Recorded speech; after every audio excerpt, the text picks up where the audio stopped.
Good morning फ्रेंडों। आज हमारी जो 4th क्लास की लास्ट क्लास है जिसमें अपन साबुन और अपमार्जन के बारे में पढ़ेंगे। उसके बाद फिर अपन कल से बायोलॉजी स्टार्ट करेंगे। बायोलॉजी में जो पहला चैप्टर है जियोफ्रम्स के बारे में अध्ययन करेंगे। सबसे पहले अपन क्या पढ़ेंगे, साबुन अपमार्जन क्या पढ़ेंगे, इसमें अंतर क्या क्या होते हैं देखो इधर।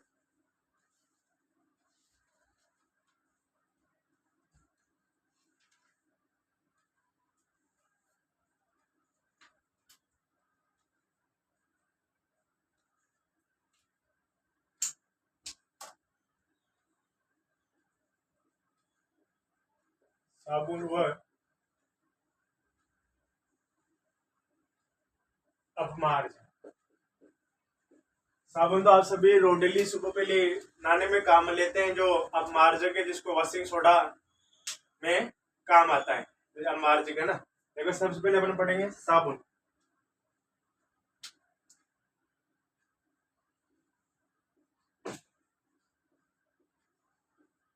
साबुन क्या होता है, जब एस्टरिक अभिक्रिया सोडियम हाइड्रोक्साइड के साथ करवाते हैं तो उत्पाद में एक एथेनॉल और साबुन बनता है।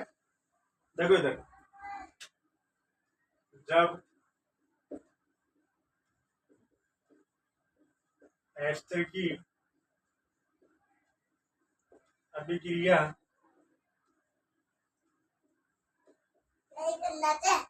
सोडियम उठी रहना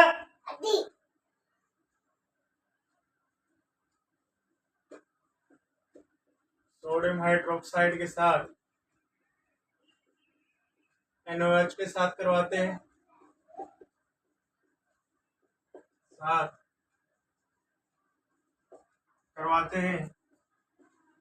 तो उत्पाद में एथेनॉल तथा तो उत्पाद में क्या बन रहा है, एथेनॉल व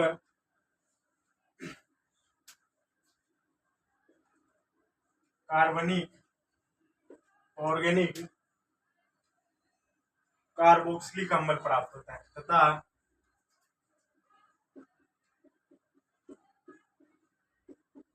कार्बोक्सिलिक अम्ल जो किसका होता है, सोडियम लवण का होता है। सोडियम लवण का होता है। ये हमारी जो साबुन की है, इसी अभिक्रिया को क्या बोलते हैं, साबुनीकरण बोलते हैं। इसी अभिक्रिया को साबुनीकरण कहते हैं।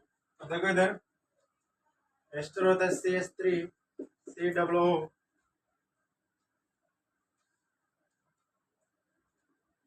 C2H5 पे अभिक्रिया अपन करवाए NaOH के साथ, इधर बनेगा CH3 स्पेशल C2H5OH प्लस, ये निकला अभी जो CH3 COO है। और ये हमारी क्या है, साबुन है। क्या है हमारी ये साबुन, जिसको आप इंग्लिश में सोप के नाम से भी जानते हो।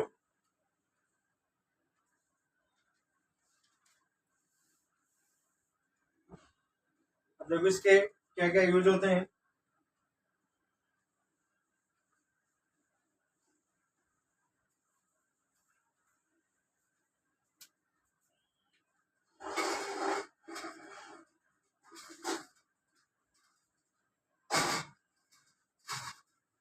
देखो साबुन एक दीर्घ श्रृंखला वाली होती है, दीर्घ श्रृंखला वाली होती है। इससे हमारा एनवायरनमेंट क्या होता है, कम प्रदूषण होता है। इससे जल प्रदूषण नहीं होता है, इससे जल प्रदूषण नहीं होता है। अगला इसमें ये सस्ते होते हैं, यह सस्ते होते हैं, और ये दीर्घ मतलब लंबी कार्बन वाली श्रृंखला होती हैं, और ये जल प्रदूषण नहीं करती हैं, और ये कम रेट की होती है।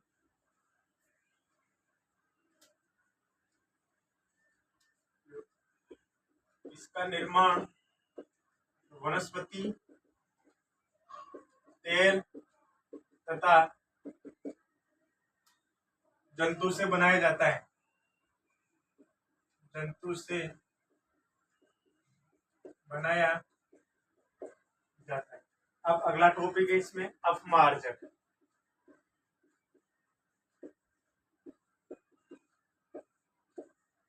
ये क्या होता है देखो, लंबी कार्बन श्रृंखला वाली जो सल्फोनिक लवण तथा इसकी लंबी कार्बन श्रृंखला होती है, देखो इधर लंबी कार्बन श्रृंखला वाले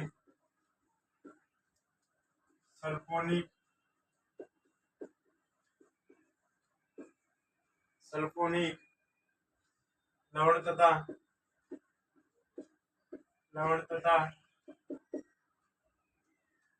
लंबी कार्बन श्रृंखला होती है, लवण तथा अमोनिया लवण बनता है, अमोनिया लवण बनता है। अब देखो इसमें क्या होते हैं, यह महंगे होते हैं,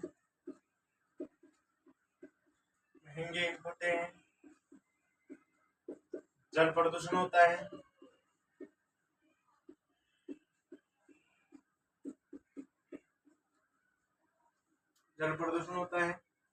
यह कठोर जल में जाग नहीं देते हैं,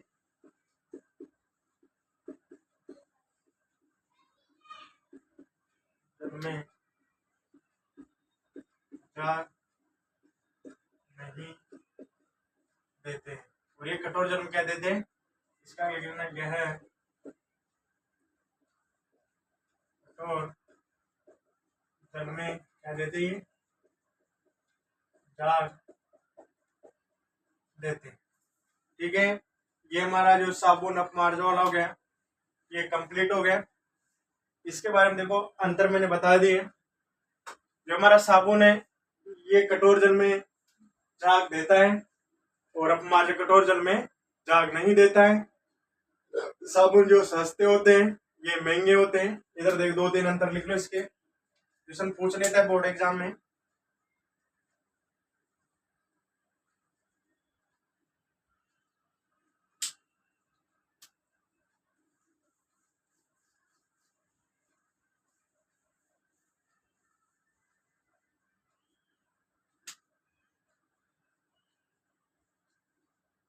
साबुन व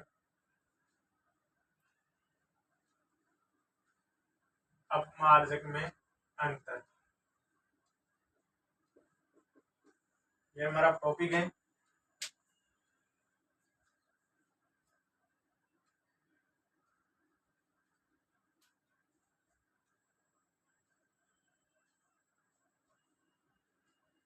अब हमारी कॉपी में जो व्हाइट बोर्ड इसमें 3 कॉलम है, 2 कॉलम बुला लो। एक तरफ साबुन है, एक तरफ अपमार्जक है।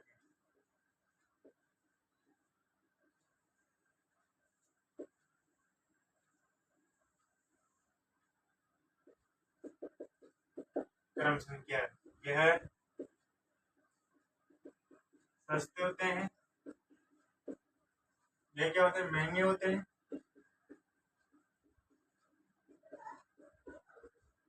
नंबर 2 जल प्रदूषण होता है,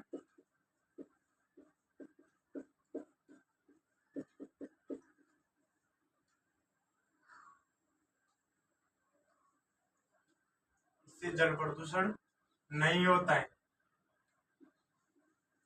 नहीं होता है, इससे जल प्रदूषण होता है, प्रदूषण होता है। नंबर 3 यह कठोर जल में झाग देते हैं, यह कठोर जल में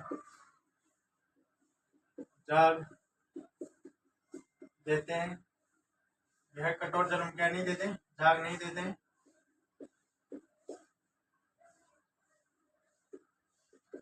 जल में झाग नहीं देते। इधर चौथा अंतर है इसमें,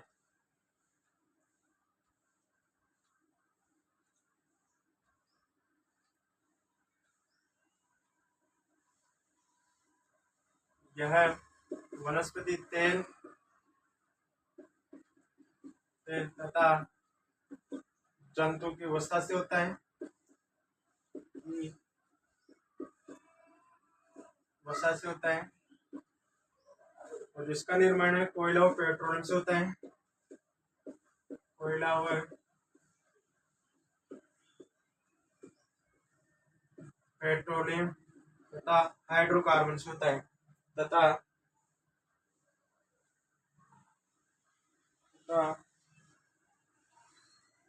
हाइड्रोकार्बन से होता है, हाइड्रोकार्बन से होता है। ये हमारे जो साबुन अपमार्जन में डिफरेंट थे, ये सस्ते होते हैं, ये महंगे होते हैं। ये जल प्रदूषण होता है किससे, साबुन से, और इससे अपमार्जन क्या होता है, नहीं होता है। ये कठोर जल में झाग देते, कौन, साबुन कठोर जल में झाग देती है, और जो अपमार्जक के कठोर जल में क्या नहीं देते, झाग नहीं देते हैं। ये वनस्पति तेल है, जंतु की वसा, मतलब जो अपने एनिमल्स की जो चर्बी होती है, इससे ये निर्माण होता है। और कोयला वो पेट्रोलियम तथा हाइड्रोकार्बन से इसका निर्माण होता है। अब इसका अगला टॉपिक है मिसेल। अब इसका अगला टॉपिक है मिसेल है।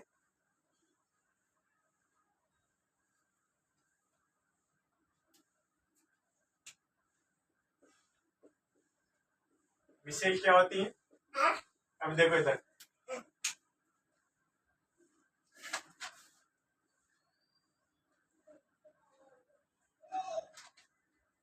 ऐसे अणुओं का बड़ा गुच्छा बनने के कारण होता है। इसमें जो जल विरागी पूछ गुच्छे का आंतरिक हिस्सा होता है, मतलब जल विरागी जल सहागी। देखो इधर मिसेल क्या होते हैं, ऐसा अणु का गुच्छा बनने के कारण होता है, बनने के कारण होता है, कारण होता है। इसमें जल विरागी पूछ के गुच्छे होते हैं, पूछ के गुच्छे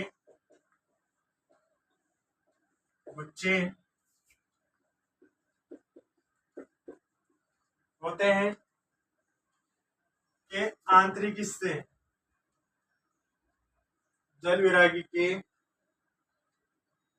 गुच्छे के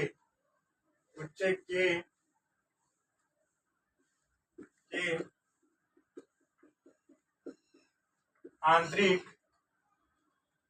हिस्सों में होता है, हिस्सों में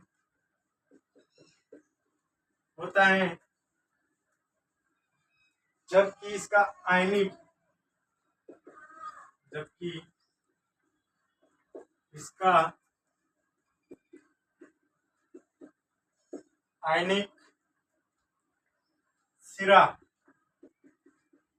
सिरा गुच्छे की सतह पर होता है, ऐसी संरचना को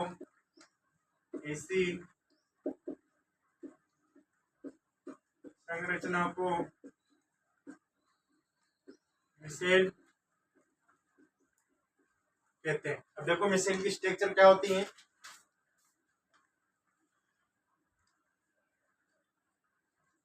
जैसे अपना ये Na है, क्या ये Na ये बहुत सारे स्ट्रक्चर क्या होती है इससे जुड़े होती हैं।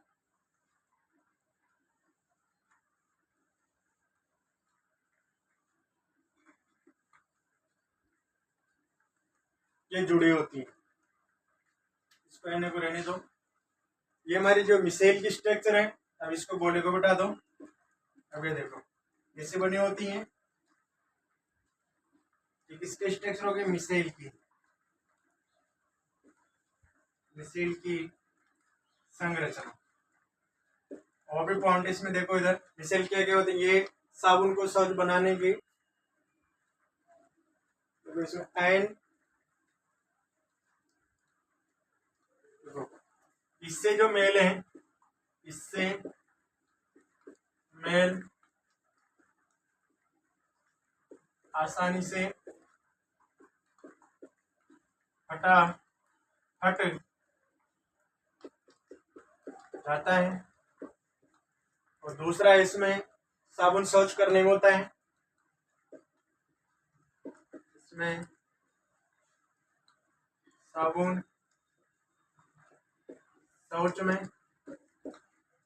अगला वाला है कोलाइडिक रूप में रहते हैं।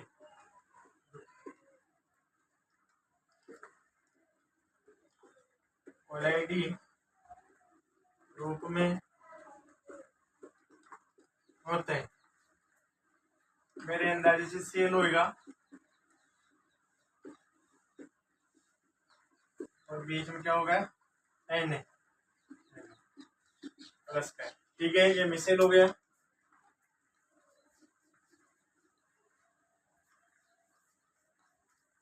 अगला है जलविरागी, जलरागी और जलविरागी, दो टॉपिक इसमें, जलरागी और जलविरागी।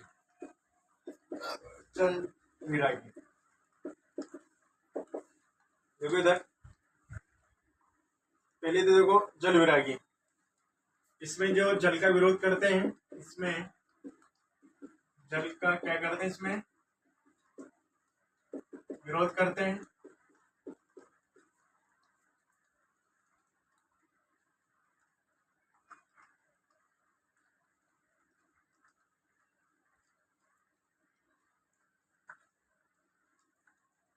इसमें क्या है, जल का विरोध करते हैं, जो हाइड्रोकार्बनिक यौगिक होते हैं उसका,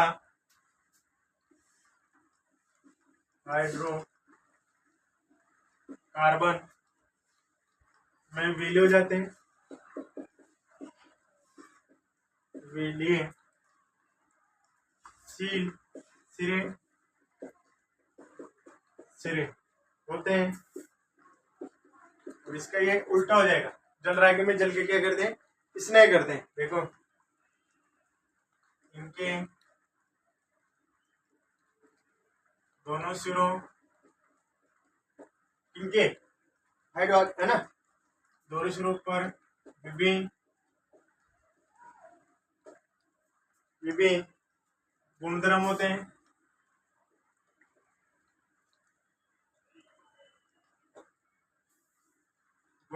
हैं। जल में विलीय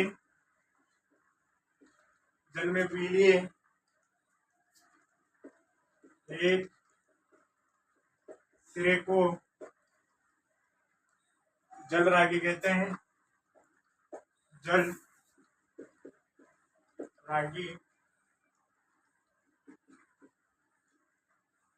कहते हैं। इधर देखो इसके स्ट्रक्चर, यहाँ देखो एक सिरा हो गया, ये एक सिरा हो गया, इसको तो बोलते हैं जल रागी सिरा, और इसको बोलते हैं जल विरागी सिरा, जल विरागी सिरा। ये हमारा चैप्टर आज खत्म हुआ है। इनके दो सिरों विभिन्न गुणधर्मों के जल में क्या हो जाते हैं, विलीय होता है, और एक सिरे को क्या बोलते हैं, जलरागी बोलते हैं। ये जल विरागी इसमें जल का विरोध करते हैं और हाइड्रोकार्बन सिर में क्या हो जाते हैं, विलीन हो जाते हैं। ये हमारा चैप्टर खत्म हुआ है। चैनल को सब्सक्राइब लाइक करो। धन्यवाद।